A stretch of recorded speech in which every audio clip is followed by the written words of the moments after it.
পৌর যুগ্ম কলেজের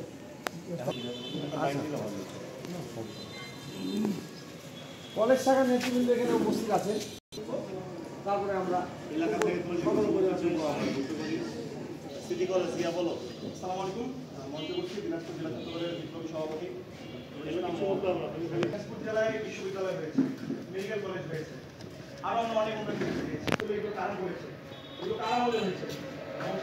আমার পরিবারে আমি বিএনপির আদর্শ মানে আমি বিএনপির রাজনীতি করি এবং আমার পরিবার দেখা যাচ্ছে যে আমাদের দল থাকতে হবে একটা, আমার বাড়ি থেকে আমার কাজ শুরু করতে হবে।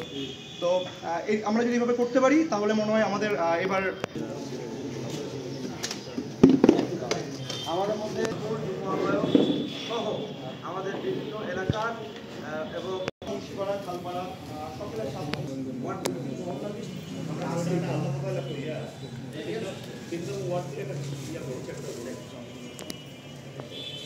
সবগুলো দরকার মেজর একটু কষ্ট হবে।